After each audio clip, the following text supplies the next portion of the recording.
tricksters and tricksettas, and welcome to another patch analysis by your favorite Radiant coach. Today, Valorant feels fresh again. Let's first discuss the biggest change that we got in this patch, and that is the regenerative Regen Shield. So basically you buy a shield that can regenerate, and that's it. Like you can take a fight, regen the shield, take another fight, regen the shield, and that's it. You have 50 HP in the regeneration pool. Is this actually useful in ranked? Is this something you should be consider buying, essentially? The general economy management still remains the same. So when you have money for the heavy shield, you always buy a heavy shield. But now, when is the Regen Shield actually good and worth buying? Number one, in pistol rounds, buying Regen Shield on some agents, on which like buying utility is not that important, and playing a classic with a Regen Shield, actually pretty good. Regen Shield is really nice because in pistol rounds, you do take enormous amount of chip damage. You can usually escape the fights, regen 25 HP, 25 shield, and then take another fight. So for an example, Jett, on the attacker side, if you buy the Regen Shield with a classic pistol and one smoke or updraft, you don't need anything else. You know, if you're playing split, bind, claustrophobic maps, you literally don't need anything else. Now, the second scenario where Regen Shield is really good is defender side anti-eco rounds. Why not attack? Because you might get deleted with a one shot of a shorty. Sheriffs, it's way too much of a risk prioritizing half shield over the heavy shield on the attacker side, if you already have money for the heavy shield. Now, the third scenario where Regen Shield is good, you have extra credits to buy a Regen Shield over the light shield. Sure, buy the Regen Shield. Why? Because if you stay alive that round, you don't need to replenish the shield. Now, the fourth scenario where the Regen Shield is really good is when you are playing a gameplay that I'm teaching you to play. Like a safer approach to Valorant on Sunset, let's say. And you're holding this angle. You exchange a bit of the love taps with the enemies. Regen Shield, really good. Because if they destroy your Regen Shield, you have the time to regenerate and then take that fight again. Now, the next big change that we had is Cypher. So, Cypher got a bit of nerfs. His tripwire got nerfed. You know, when you get tripped over the wire, you're like, oh! You're not revealed immediately. There's a 0.5 second wind up before the wall hack actually reveals you. This is a bit of a heavy nerf, especially in high elo lobbies, because 0.5 seconds is more than enough to destroy the tripwire and relocate somewhere else and potentially escape the spam of the Cypher. And now his ultimate costs like 7 points, which is reasonable. It's still like a full-on recon. Because of this nerf, I did put the Cypher all the way down to A tier, and generally I think I was very generous when I put the Cypher in S tier, because, you know, Cypher is not that good of a pick in low elo to solo carry and actually, you know, escape lobbies and develop yourself as a player. A tier is where he belongs if you talk about the ranked solo queue environment primarily. By the way, this tier list is only ranked. Like, this is not team play, no pro play, VCT, that type of get that shit out of me. I mean, just watch my agent's tier list video and it is explained why the tier list looks like this. The next big thing that we got is the Sage. Heal is really good. Now you can heal yourself for 50 HP and it heals you a bit faster. Let's test it here. So basically now you heal yourself for 50 HP and the heal is the same speed as if you heal your teammates. You know, solid buff. I think that Sage players are going to be really happy, and this just gives Sage more solo carry potential. And the slowing orbs have also been updated. I mean, all of the concusses has been updated, and slowing effects in Valorant. Now, slowing zone, this green shit on the floor, reduces by 50% dashes and slides in the game. So if you're trying to satchel, if you're trying to dash with Jett, if you're trying to slide with a Neon, the distance of your slide is reduced by 50%. So this is a really good counter for Neon, and the resurrection is 7 ultimate points, which is really good. So overall, really good buffs for Sage, much needed buffs to be honest. And that is why I put Sage from C tier all the way to the B tier, the bottom, unfortunately. I mean, she's still not a solo queue carry agent, let's be honest. Very situational pick, depending on which map you're playing. Killjoy and Cypher are still far better sentinels if you want to solo carry and play them in ranked solo queue. Now, Deadlock got a bit of a buff. You know, they really didn't change Deadlock that much. The ultimate will now always kill the target, no matter if the timer expires and they are not freed from the nanowire cocoon. What does that mean? That means that if your wire gets stuck somewhere, they cannot escape that ultimate unless their teammates destroy the cocoon. Generally speaking, like, I did put Deadlock in C+, but it's still the bottom of solo queue carry agents. Like, it's a very niche pick. You know, in low elo and medium elo, I would not recommend you to play Deadlock ever, but in high elo lobbies, Deadlock is a really good pick on some of the maps. Now we come to the star of this video. That's why you probably clicked on my video anyways. Is Omen dead? Omen win rate is gonna go down, even more down. Are you fucking The main power of Omen are not his one-way smokes in ranked environment. Yes, it was a creative feature that rewarded creativity, experimenting, precision, learning. Skill ceiling was higher, but that is not the main power of Omen. The reason why Omen is still S+ tier agents in ranked solo queue is because of his adaptiveness. So what did they nerf to Omen? Every single one-way smoke that I covered in my ranked playbook that goes on some random object on the map, on top of which you cannot stand in any way possible, that smoke doesn't exist. You simply cannot put a smoke here anymore. For a one-way for post plant, you cannot put the smokes here anymore. For the one-way for post plant, like that doesn't exist. You know, a lot of the post plant one-ways are gone. And on a defender side, you know, a lot of the creative strategies are gone. But it doesn't matter. We still have the most important one-way smokes. You know, one-way smokes to block off the main areas of the map. So basically, you can still put a smoke here and block the enemy's entrance into the B site, or block the enemy's vision when you're playing the retake. We can do the one-way here for the market. We can do the one-way for the aim-in, here and here. So there's still a lot of the important one-way smokes that still exist.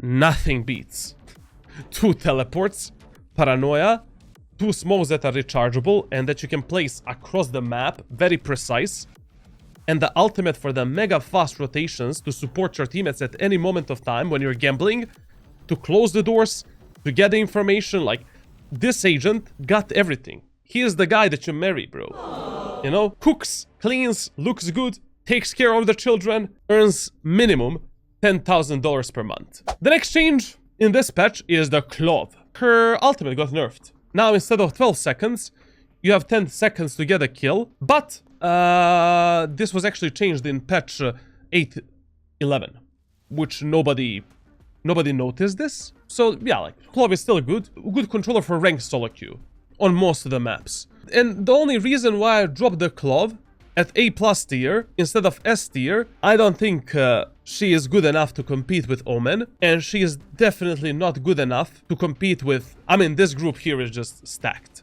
These agents are just like top of Valorant. Now the second star of this show, Phoenix. I love this change. From close beta, I was saying why Phoenix is not an S tier agent. Because his wall is mega inconsistent for an agent that is immobile flash character. I'm gonna play shitons of Phoenix now, because I really enjoy his kit. It's very simple, but very powerful. Especially if you're new to Valorant, or you're below Ascendant 1, play the Phoenix. One of the most powerful flashes in the game. That is now a signature ability that resets after 2 kills. And you get it every round for free. Now the wall goes through the walls, which is the biggest change ever, and I love this, bro. His wall works like a harbor wall. So now I can place a precise wall, and voila! Vision is blocked! My controller is not doing a good job. The wall got me. Also, another reason why this new wall is so good, clutch potential is really high. we can play big brain outplays and fake shit. Let's say you're going on a retake of B site. We can do this type of a wall, make the enemies think that we're going from the lower ground, and instead we go from the high ground, for an example. Now, because of all of these buffs, I have put the Phoenix in S tier, on pair with Neon and Yoru. Now, Jett got a bit of a nerf. Her passive, you know, drifting, gliding. Basically, if you're suppressed by the KO Knife KO ultimate, or any other suppressed utility, or you're detained, you cannot glide anymore. I really don't remember any case scenario in which this was like some kind of a problem for me. The real nerf to Jett and nerf to Neon is essentially the concusses. This, you know, this is actually significant. You know, if you're concussed, you know, if you're stunned, slowed down, basically, you know, if Deadlock sensor hits you, breach stun, breach ultimate, you're going over the Sage slow orbs, your dash and slide are cut by 50%. And this is really, really strong counter to these agents. But let's be honest, like, between Iron 1 and Ascendant 1, like, chances of you playing against a good Sentinel or a good Initiator is like 0. Now, we got a bit of a sunset update. You know, the map looks brighter, different colors. It looks a bit weird. Personally, I don't like it. Like, this looks like ass. Way too orange yellow. I don't know, it feels like I'm playing a true Chinese game. I don't know, man, like, it looks like a mobile version of Valorant. The third star of these patch notes. Weapon updates. Ooh. To be honest, like, I'm just gonna run you through all of this. Classic pistol, nerfed heavily. Still a really good first buy option. Classic pistol shorty strategy, I'm not gonna give it up. The main point of that strategy is shorty and taking kills with a shorty. You know, triple shot. You don't wanna use this anymore unless an enemy is literally in your anal cavity. Ghost also got a bit nerfed. Like, now Ghost is a bit more inaccurate when you're walking, and the run inaccuracy is also lower down. You no more running and gunning and that type of shit. Like, you need to be fully stopped before you fire the bullets. And also, the Ghost bullets went from 15 to 13. When it comes to rifles, all of the rifles, you know, Phantom, Vandal, Guardian, walk inaccuracy has been increased from 2 to 3, and run inaccuracy has been increased to 5 to 6. I don't know why people are not speaking about this more, but this is actually a really good change. Like, they're trying to combat the peeker's advantage a bit. All of these changes that you see on the screen here are working in the favor of a defender side players and players that are more passive. It's a bit harder to hit that exact moment of time when you're fully precise. Like, basically, they are trying to mimic the Counter-Strike 2 mechanics, and it's becoming more and more worth it to, like, learn the counter-strafing and proper dead zoning and that type of stuff. I mean, it's a good change in my opinion. So you're saying Wooting got even better? Yes, sir. Absolutely. You wanna be Radiant? Buy Wooting and use my promo code. Link is down in the description or on my Discord server. And the last gun that got changed is Frenzy. The bullet count is increased from 13 to 15. Does it matter? No. Should you ever buy Frenzy in any round? In ranked solo queue? No. Any map? No. Is Frenzy good? No. Should you buy Frenzy? No. Just forget about Frenzy. It doesn't exist. And the second biggest part of this, like, update, Phantom got buffed. Phantom's body shots are now more powerful on longer ranges. That's it. You know, now on 0 to 20 meters, 4 body shots are always a kill. You don't need 5 body shots anymore. On 20 plus meters, 4 body shots are not a kill, but still you kill an enemy with a light shield or with a stupid Regen Shield. So if you're a body shot berry, like I am, this is a really good buff for Phantom.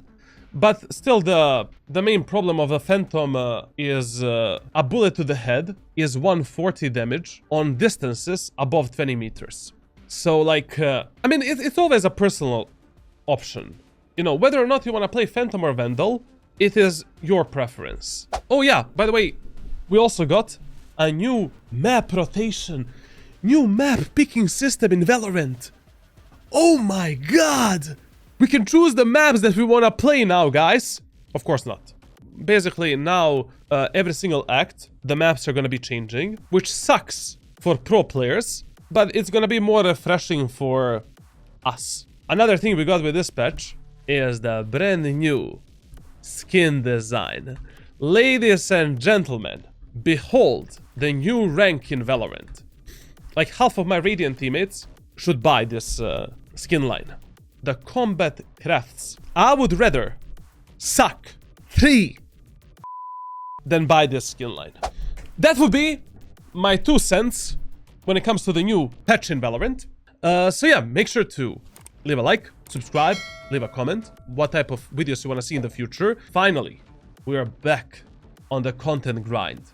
Yes, I'm reducing my private coaching time, and in 2025, we're going full into content creation and streaming. I'll be streaming 6 days per week, so make sure to join my Twitch as well. I'll be fully committing myself to Unranked to Radiant series with all of the agents in Valorant, making the playbooks, making the public guides, so make sure to join my Discord server as well. And of course, I'm still going to be privately coaching. If you want to get my private coaching, join my Discord server in the description. But I'm going to accept less private students, so get coaching now so that you're not on the waiting list later. Thank you for watching, and I'll see you in the next one. By the way, I'm still mega sick, so sorry for my spicy voice. See ya.